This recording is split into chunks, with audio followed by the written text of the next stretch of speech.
I'm Tom Osman, and this is Whatever Comes Next, the podcast where I explore the world of underground and independent music making. And on today's episode, I am talking with Void and Moon, who together are anonymous Parisian duo Non Serviam, as well as being collaborators in a variety of other related projects. And this is not the first time that I've spoken to Non Serviam, but it's the first time that I've spoken to them on a video call. Prior to this, we always spoke via email, and this was a very exciting opportunity for me. I have been following Non Serviam since 2021 when they put out their debut full-length record, and in fact, as we discuss in this interview, they have the follow-up to this in the pipeline. But between albums, they have been incredibly prolific with a number of EPs, mini albums, although sometimes I would say their mini albums are legitimately long enough to be albums. But in any case, they've been very prolific together. I've been following everything that they've done in the last few years. I've covered a number of their releases for review and spoken to them via email a few times. I find them fascinating and highly creative and distinctive musicians. And yeah, I'm always really excited to see when they've got something else coming up. In fact, right at this particular moment in time, they didn't have anything immediately to promote. But as I say, they are working on various different projects, and this was an opportunity to talk about their history of music making together, the way they make the music together, the political causes that they have in common, and some of their thoughts on the music business in general. As I mentioned later on in this interview, it's rare for me to get exposed to a band that I'm really excited about kind of at the beginning of their musical journey. So it has been really cool for me to have been able to witness the progression of Non Serviam and their related projects over the past few years. So yeah, if you're not familiar with them, I highly recommend you go check them out. They really are uncategorizable as a musical entity in terms of what they do. I mean, just talking about Non Serviam, that specific project, there are electronic, industrial, black metal, sludge, goth rock elements. The Hiverlucide project is more droney. Biollante has got rapping through their collaboration with Gobscrew. And yeah, from one release to another, they will always surprise. From my point of view, they will always delight. And it was a delight to talk with them and also to get to meet their cat. So if you're watching the YouTube version of this, you will also get to meet their cat too. And with all of that said, you can follow Non Serviam and their related different projects and check out their various different releases on Bandcamp. You can also check out their videos on YouTube. They are somewhat active on Instagram and Facebook too, where you can follow them. I will put all links into the description. You can follow me at Tom Osman Sounds. You can go to my website, tomosmansounds.com, for my music. You can go to patreon.com/whatever comes next for some extended interviews. And that is that. I am going to play something from the Non Serviam universe catalog at the end of this episode. I'm not entirely sure what yet, but there will no doubt be a little clip coming in just a moment. So, Void and Moon, who are Non Serviam. Take it away.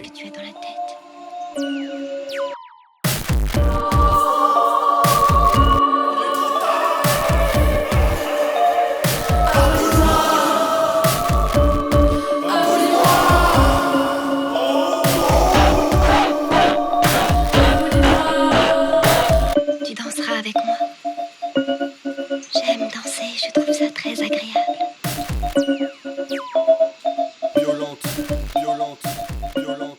Pourquoi ne dis-tu jamais ce que tu as dans la I hear you, I see you, it's all good. And I see that you and I have the same record in the background. The best one. Indeed. So thank you. Thank you both for joining me. It's cool to talk to you in real time. Thank you very much for having us. We're very afraid about our English. Have no fear. It's okay. So Suddenly. void, Yeah. moon. Void, glasses, moon, no glasses, right? Yes. Yes, okay. So in the time that I know you, so from your album and from work as well, you had many, many releases. Yeah. But Void, you started Non Serviam sometime before, right? Like Yes. 2014, is that correct? Yeah, something like that. Yeah, but it was just it was very private in a way. It was like it was an electro project in the beginning. I was just using samples and beats and stuff like that, no vocals, just a bit of guitar, but not I didn't have how do you say like a Focusrite, Yeah. Sound card. yeah, I didn't have a sound interface then, so I registered things with bad microphones and everything. It was very DIY. Yeah, like raw black metal. Yeah, exactly. And I was kind of a kid in a way, and it had no pretensions to be heard. Yeah. I was just I put it to my friends. My friends listened to it, and that's it. The ambition of making something else, of making something that will be available for anyone that would be interested, came after that. Notably when I met Moon, Mm. we discussed a lot about making a project that was more open. First, I heard what he does, and I was astonished by the quality and the originality of the music. And I thought it was necessary to edit it, to publish it. Yeah. But instead of that, we just made a new record, and it was both Le Carba and work. Yeah. They were made really in the same period. So you mentioned how, the two of you met and you started talking about turning this into like a public project. Was there anything else, like any important events or anything of the time that happened? Because it's like you had this personal project for several years, and then from my perspective, it's like suddenly there's like so much coming all at once. So was there any special reason for why it's like suddenly all of this Yeah, happened? actually, yes, it was a complex time for me because before this period, I was very implicated in other projects that were not musical, like editing books, social struggles, and stuff like that. And I didn't have the time to make all this music, but I've been listening to music since I'm a kid. It's very important for me to listen to music, and my way of listening to it makes me want to play too. So I've been growing this idea for years, even for decades almost, to make music. So when I really started recording music and everything, it was like how to say, it was like a fountain. Yep. It was very productive. I made like 200 or 300 tracks in a year or two that are not released or anything, but it was very productive. And also with Moon singing, it was the first time I was recording vocals. I've been listening to metal vocals of my life, but I never tried it before Non Serviam. So I had to learn very quick. I started guitar very late too. I started guitar like at 25 years old, something like that. So I had to learn everything very quickly because at the beginning, the only instrument I was doing, I did a bit of violin when I was very young, and I did drum I learned some drum. I used to be in a very small band in high school, but then I stopped music completely.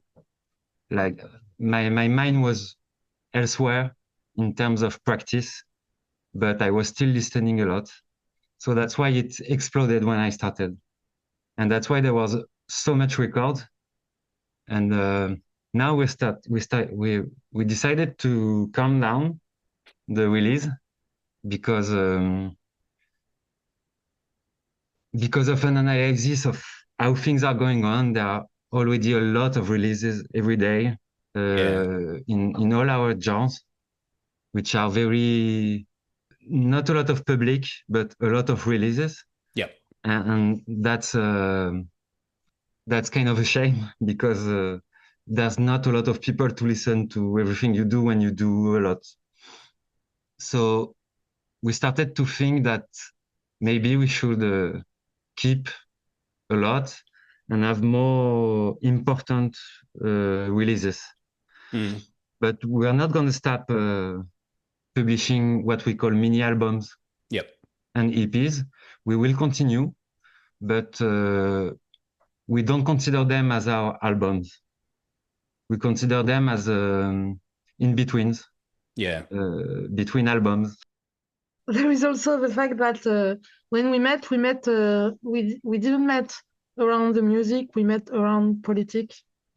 And we were at this time very enthusiasts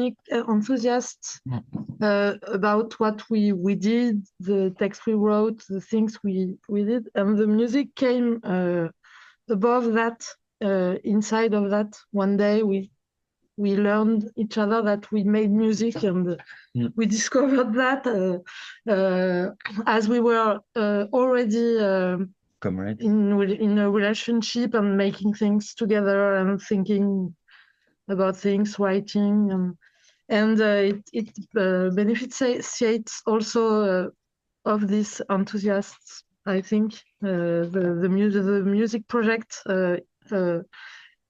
found his place inside this period, inside this enthusiasm, I think. Yeah. And we were doing things together, and I didn't know she was a harpsichordist, and she didn't know I was making some music on my own. So this meeting was it exploded. So Moon, what was your musical background before the two of you made it was music? the opposite, we can say. I learned music more in a more classical way. Since I was little, I learned harpsichord. Not so in a classical way, because I was a teacher very open-minded on several kind of music, and she made me hear many things. She was interested in all the beginning of the electronic music, and she from the 60s, yes, and she learned in classical way the music, but she opened me to, since very little, to the musical experimentation, the improvisation, etc. But my instrument was the harpsichord. I was in a kind of war for the harpsichord in my heart against the music of the 19th century, because they killed the harpsichord in the 19th century.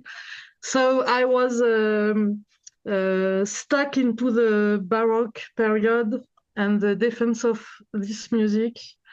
And when I grew up, I tried to find ways to experiment around this music, but it's not the thing that is done by most people. Most people play very well their instruments, but they don't try to experiment around this kind of music. So I was frustrated, and I played for my own and I listen to music, but it's with Void that with whom I had the occasion to try other things, other way to use this instrument, and also to play other type of keyboards and to sing, which I didn't do it before. But I think I use some baroque way to improvise, but in another setup. So you mentioned that when you started talking about like making the project more public, how much did you sort of talk about, direction of what you wanted to do, whether that's the style or the visuals that you have or like the subject matter, and how much of it was more like experimentation and seeing what you liked or what worked and what didn't work? Mhm. Well, considering what I was listening in my life, it would always be something very experimental because I love experimental music from a young age. And there's also something else I love from a young age, it's black metal and industrial music. And that's the music I wanted Moon to know first. And she really loved it. It was really a discovery for her, most of it, mostly black metal. And this is why we wanted to go this way, in a way, because previously we say we met with politics, and in a way we are not from the same ideology, if you want. I'm anarchist, and she's a anti-authoritarian communist, but we were somewhat in very close on other points, like marginality, the refuse of normality, and Satan has always been a figure for that, for the refusal, like non serviam. Yep. I will not serve. This is something that made us that made us closer, because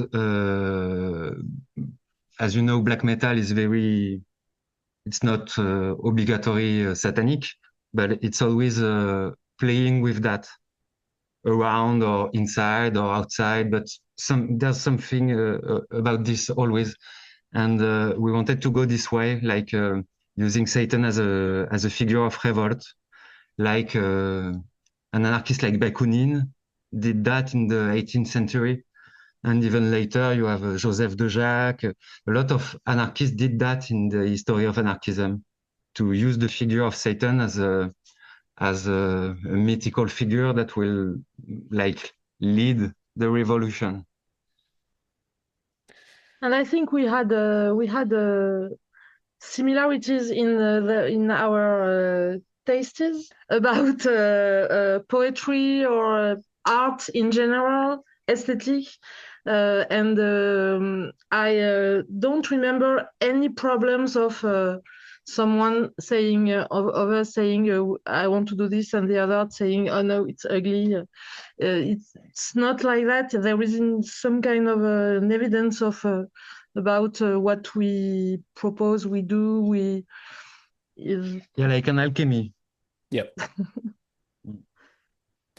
And so in the past, in the other interviews that we did via email, I never really gave you the chance to talk about the political side. So this time, I want to give you the chance to talk about the political side. So tell me a bit about how the two of you did meet in that political context, and how has that continued to be a part of what you're doing with your music? Well, that's kind of a tough question to answer in English. But we're gonna We try. are lovers of the revolution, both of us. Mhm. And we think that every dimension of this world, the actual world, can contain something, some little thing that can be pushed and can be increased to make all the things be different. And we search that how the revolt can born from the life we live. We are unsatisfied. We don't like this world. I think we don't like how people are treated or treat themselves. How children are treated, how workers are treated, even how art is treated. And we think we search something that can overturn all these matters. We think everywhere there is domination, it's not, but everywhere also there is a sort of refuses, revolts, and we search to participate with this part. And also practically, without knowing each other, we were around the same struggles in Paris. Which was the struggles of the undocumented people, the no border struggle we say in English. So there was a lot of struggles then, and the left was trying to recuperate these struggles. And we as anarchists and them as communists and everything, we didn't want the left to recuperate the struggle. We wanted the undocumented people to be able to self-organize. And this means without the political parties. Oh, so you mean like the political parties wanted to be kind of like the owners of this? Yes. So it's like they're going to say this is the way the movement is. Yes. They are the one that will negotiate. They are the one that will take the lead. And this is something we refuse. We think the undocumented people have to take their own leadership. To take their own struggle and to win them as their own. We are just here to help them and to. And because we also refuse borders and the fact that the life of people depends on a piece of paper, and the racism that is present in this situation, and that make people say this person has no right to be here, and we think we want a world where people can go where they want and live where they want, and we don't want to be left alone with French people. It would be so depressive if we were only left alone with so-called French people. That doesn't exist also, because everyone has a migration background, and so we struggle mostly on this question, and also but with the fact that we have our own reason to struggle against the borders. Like the undocumented have their reasons, we have our own, and they can act together. And also it leads us also to the question of the prisons for undocumented people, special prisons for undocumented people, but more generally the fact that people are enclosed in the jails, and we struggles also mostly on this case question. Yeah, we were both active in all that was anti-prison, whatever the prison, and we consider this society as something very close to a prison. And maybe this is connected, well, I guess this is connected to the political topic. For anybody watching this that isn't familiar with you, they probably wonder why you're wearing masks. So can you tell me a bit about the anonymous aspect of this project? Yeah, it's very simple actually. It's just that there's something very simple actually about it. Maybe there are things that are not simple, but that are more psychological. But what is simple is that we want the music to be on the front. We don't like when people talk about musicians. This is not interesting. Like who dates who's friend with who's a virtuoso and who's bad, who's machin. This is not interesting to us. We don't like. I always find it funny and somewhat uninteresting when I listen to the first Slayer record to see this solo is by Kerry King, this solo is by Jeff Hanneman, these lyrics are about Tom Araya, very compartmented. I like the indistinction that there is with anonymity. We play different instruments, but sometimes we play with the other's instruments, and we don't always want to say it to everyone. It's not that interesting. It's I don't know. It's a sort of freedom for us to act as we want without being judged on something that is not interesting, which is our personalities, our lives, our history.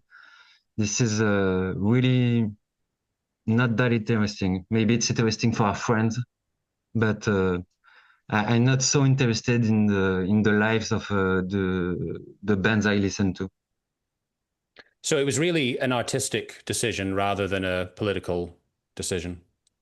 Yes, I would say that both of the questions matched on this choice to be anonymous. In politics, also, we think that the personalization of the question of the political questions is not a good thing, and that each of us, each one makes what he makes, thinks what he thinks, and is responsible for that. But it's not necessarily interesting for other people to know who does what and who thinks what, and also, well, yes, I think this choice is also linked with how we make politics. but it was in a way it was natural to be anonymous in music because everything we did in our life was anonymous too. So that was also very normal in a way for us. And partly connected to your anonymity, what opportunities have you had to perform music live under any of your different names? Well, we since Locarba, we received propositions for Non Serviam, but we refused them all. In the beginning, it was unimaginable for us to play Non Serviam live because of the way it's composed. Yeah. It's composed in a way that's really too complex to transpose in live without having at least 8 or 10 musicians and a lot of gear. And also I personally had a very private way of relating to the music. So doing it in front of people was unimaginable at that time. So since then there was an evolution because we started another band that's called Hiverlucide that we started by recording the first album, and we recorded it completely live. It's called Satan Day Swell. It was recorded in one shot, and we wanted to try this way. Yes. Yes. We wanted to try that, and the album didn't have the big success and everything, but we kind of fell in love with it, and we wanted to play it in front of people. So we started with that, and it went well. We did like now in 1 or 2 years we did like maybe 10 shows, something like that, in France, and every time we feel better about it. So this brings the question of Non Serviam live from time to time. We're not ready yet for sure, But if one day we have an opportunity that goes with that and that makes it possible, it could be thinkable. Yeah. But yeah, we found out that we love to play live, which was not evident at first. Like I'm not, I've been to thousands of shows in my life, but I'm kind of sick with it. I'm fed up. I get very impatient, I don't feel well in a concert venue. It's not my thing anymore. It's not my passion anymore, like when I was 20. So going live is not that evident, but the way we do it is very cathartic, and it became important even. Yeah. It's a way to play together. The music of Non Serviam is really Post-produced. So we improvise things, and after it's post-produced, the music itself comes out with voice work. Let's say that the method of composition is you can find it a lot in the mixing process. Yes. Yeah, that makes sense. Yeah. Instead of Hiverlucide, where we improvise and we are two musicians. Now we have also two dancers with us, and we improvise with our instruments. And when we play songs we have already registered, like Whale, for example, we search to find the same mood and the same type of music, but we create each time another version. song, another version, and it's very stimulating to play. And it's not that we search to be exactly like the album, and it's like we defend something new, something we are making on the moment, and I think it's something that suits us. Yeah, and we're very encouraged by the fact that we get a lot of reactions to our live show, like people coming to us at the end and everything, and in a way it became important to continue because of this, because of what we felt. Like it's some very intense emotions for us to play live. Our music is very demanding in terms of emotions, for us at least. And talking about different projects that you've got, and going back to the topic of collaborations, so another CD that I have here, Biollante. Yes. This is also for me interesting because it was for this project that I was first introduced to Clément of Vous Connaissez. And that's really cool for me because now I work with him quite a lot. So as well as being another one of your releases that I really enjoyed. So tell me about how that came together with your collaboration with Gobscrew. Yeah. So that's kind of a long story. Biollante first came out because like we already were Non Serviam, and some of our friends, sorry, we have some intruders. Some of our friends are just rappers from the area, and we like how they rap, we like how they do. It's the Gobscrew, and one of our friends in common was incarcerated at this time, following an anti-fascist demonstration where he was accused of being violent with the Nazis. So he went to prison for this, and in his defense, we did the basic things like finding a lawyer, some money, visiting him and everything. But the thing we decided to do was also to make music for him, because he was a big fan of music, and he was part of the Gobscrew, and he was a big fan of Non Serviam.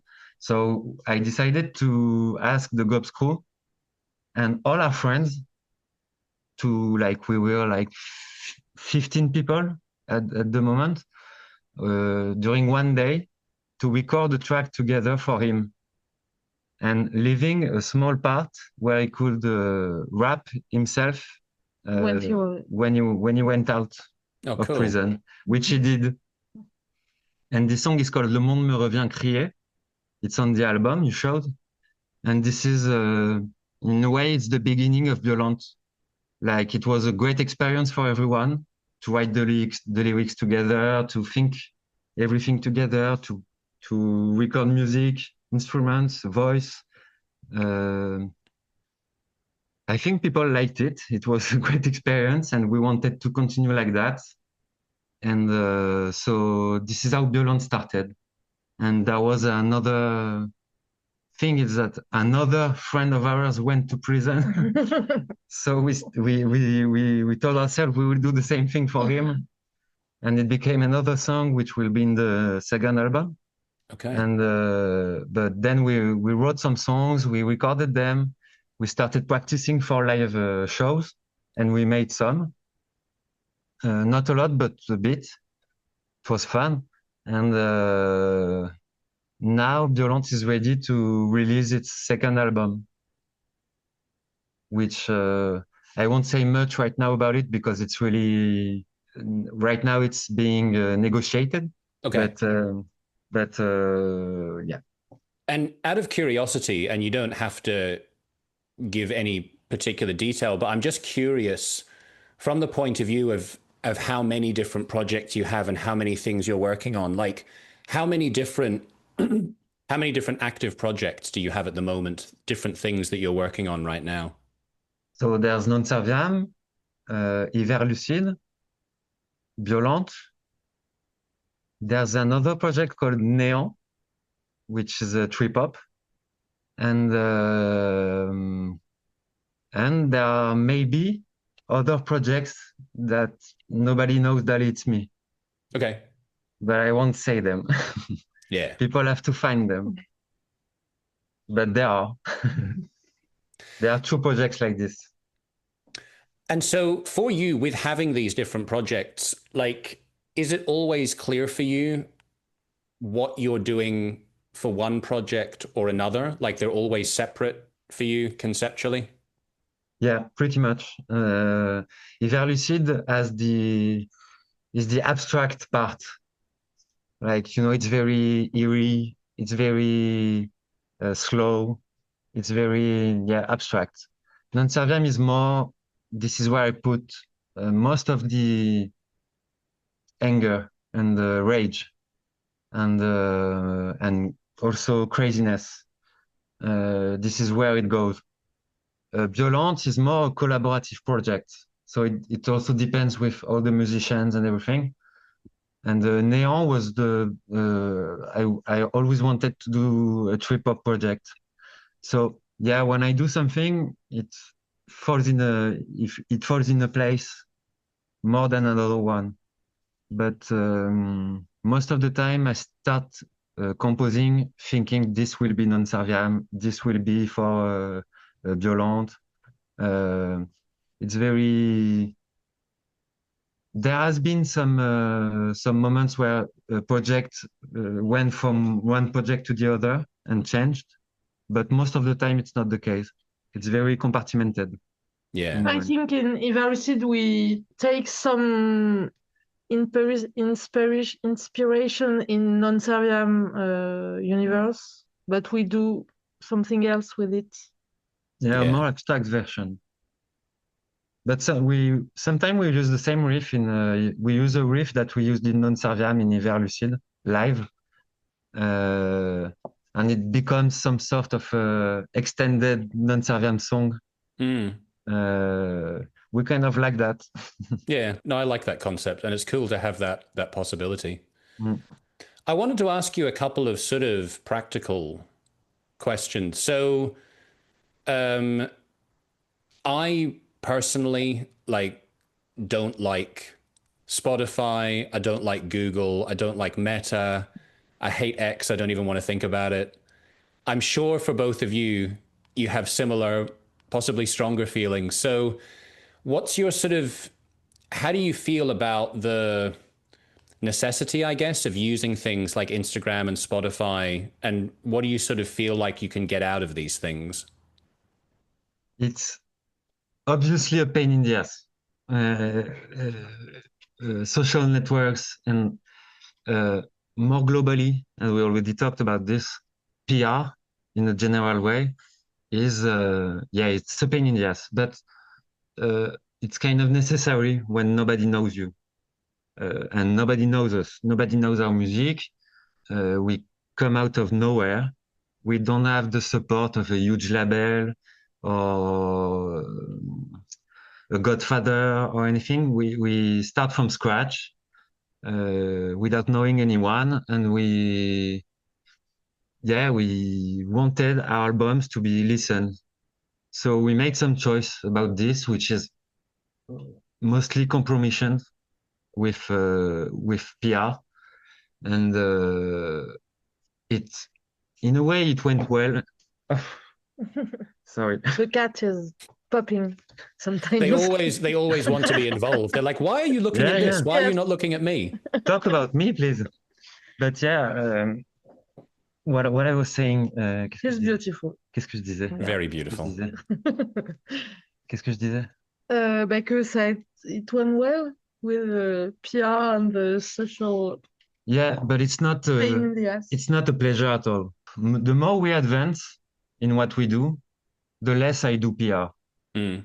Like in the beginning, I was when we released an album, I would be sending it to the most people possible, making chain mails and everything.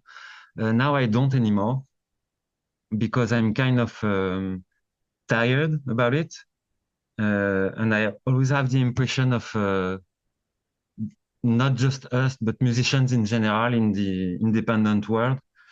We're becoming a lot more like beggars, you know, like we're always begging for a label, for to play shows.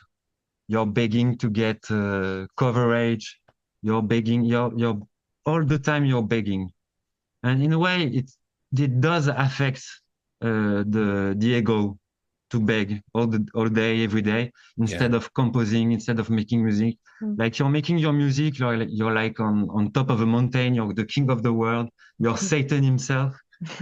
And then the next day you have to beg for something. This is kind of contradictory. So more time is passing, the less we do PR.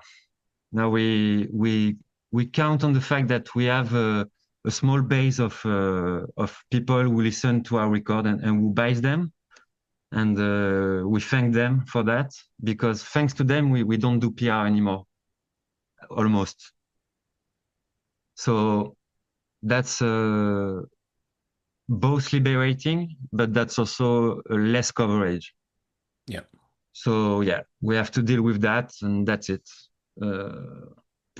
What about the physical side of things? Because obviously we're in this age now that music can be streamed. A lot of people get their music that way, and you can go to places like Bandcamp or Ampwall, and you can download music, you can pay for music, so at least the artists get something.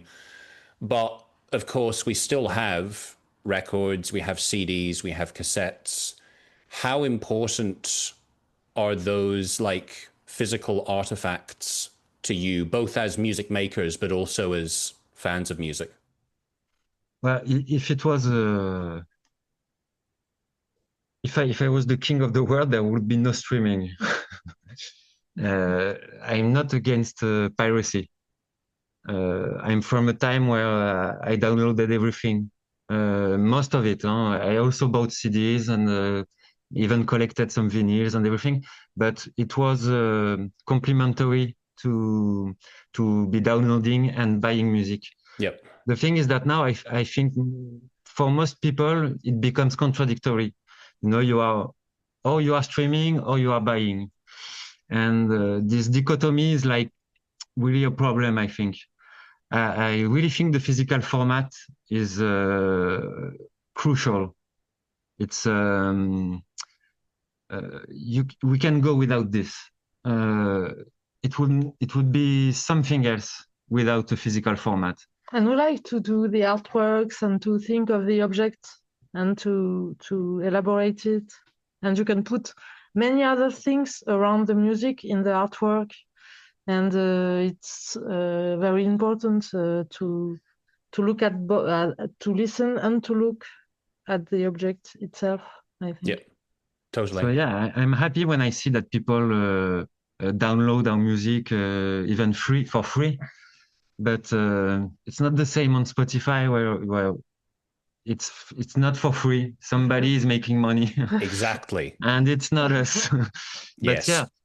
So yes, of course we have a bad view on those streaming platforms and everything, but we don't think Bandcamp is great as well.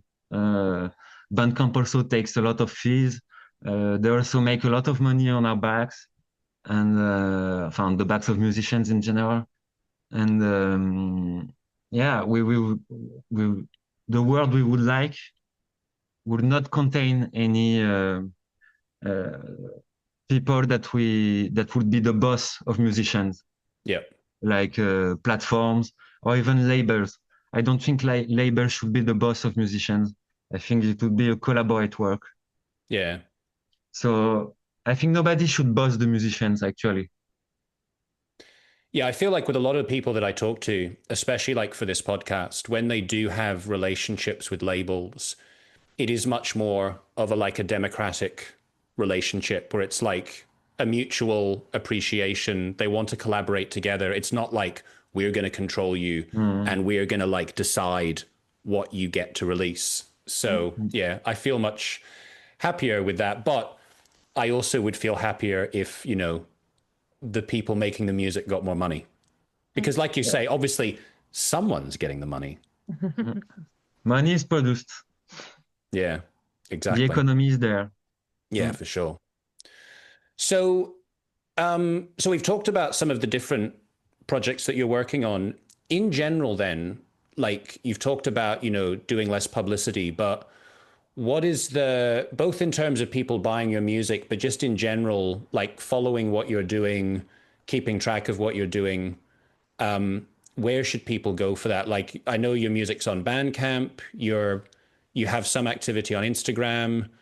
I guess you're on X, but I'm not on there anymore, so I don't know.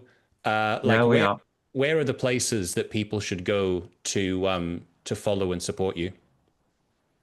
The only real important place for me is there are two. It's Bandcamp, where you can find the music in unlimited ways. You can listen in unlimited way, which is important for me, without buying. And the other place is YouTube, because this is where we post our videos, and they are important to us. Our videos. So yeah, that would be the two places. And then if people want to go further, and have some of our actuality and everything, yeah, they can come to Instagram or Facebook or X. We have accounts out there where we just post news about Non Serviam and Hiverlucide and Biollante too. Yeah. So I guess that would be the place. And did you ever think about having a mailing list? I mean, I guess if people follow you on Bandcamp, they get notifications. But if you have something that is planned for the future, do you have announcements? The thing for me is I follow so much stuff on Bandcamp. It's I just have dozens, if not hundreds of emails. So I don't necessarily see when something is coming up. Yeah, that's one of the problem of our time. We use Bandcamp as a mailing list, actually. The message to the community part is a sort of our mailing list, but yeah, it gets flooded in thousands of mails people receive. Like myself too, I receive really too much mail from Bandcamp, and yeah, I guess those who really want to know, they will. Yeah, that's a fair point. So, yeah, I guess that's pretty much the end of my questions. Is there anything else that either of you would like to say before we end the call? next year will be important for us because we have the follower to Le Corba that will be released. It's actually discussed with a great label that I won't reveal, but that we love. And we're very happy about this. The only thing I can say is that it will be like Le Corba, it will be a double LP. And that it will have a bigger release than our mini albums. That's the most important thing for us right now. It's this new album of Non Serviam, which is really important to me since I've been working on it for 6 or 7 years, something like that. So yeah, we're very eager about releasing it. And then we have all the shows with Hiverlucide that are coming that we are very excited about. And also now that we have a new harpsichord, we're gonna start next year to bring it to live shows, which has its own difficulties in terms of practicability and everything, because the harpsichord is a very precious instrument. It's very fragile. But it's strong also. We are confident in the harpsichord. It's very fragile and very expensive. So we have to be very cautious with moving it, playing with it in atmospheres that are too humid, or we have to take care about that. So yeah, that's one of our objective for next year, is to play the harpsichord live. Nice. Well, I'm very excited about the new album coming out. I'm really looking forward to that. And I just want to say, like, I'm such an admirer of the two of you. I think what you do is great. I'm so happy that I've sort of been able to follow your creative journey in the past years, because there are so many there are so many bands and musical projects that it's like I discover years after, or it's like, you know, somewhere they've been going 10, 20, 30 years. So like, I really appreciate the fact that I get to see what you're doing in real time. And I'm always appreciative of whatever you're doing. I think you're incredibly creative and I admire it. And you are, you're a continual inspiration to me, and in what you do. And I'm all about Thank it. you. So It means a thank you lot for joining me. Yes. You've been a great support for us for a long time now. Yeah, it's a pleasure. It's an absolute pleasure. So until next time, I look forward to finding out what's coming next from the both of you. Thank you. Thank you very much, Tom. Biollante. Biollante, Biollante, Biollante, Biollante. Pourquoi ne dis-tu jamais ce que tu as dans la tête?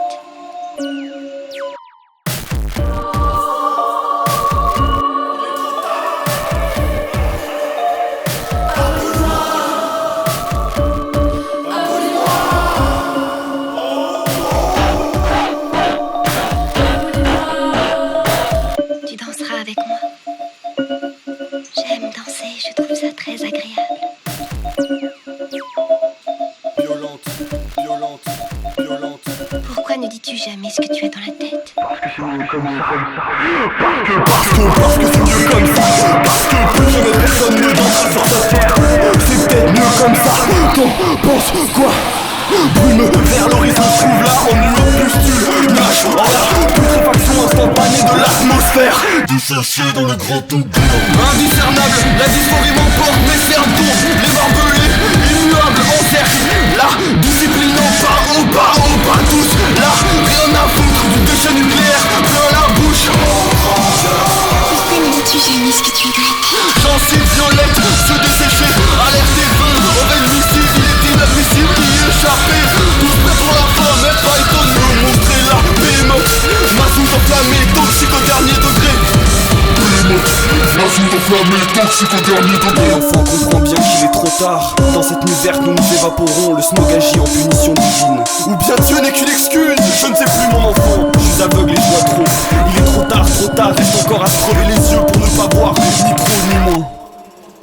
Le monstre est là, bémote de ma soupe enflammée, toxique au dernier degré. Mes yeux font dans la vision, à l'horizon les constructions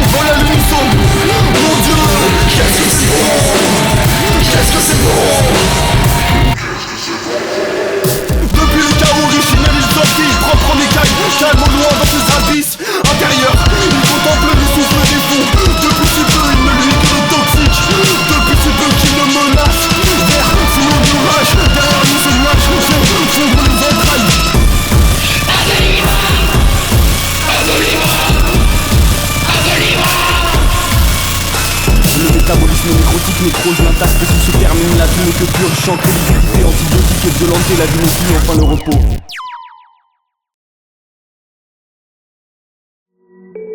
Ou bien je n'ai qu'une excuse, je ne sais plus mon enfant.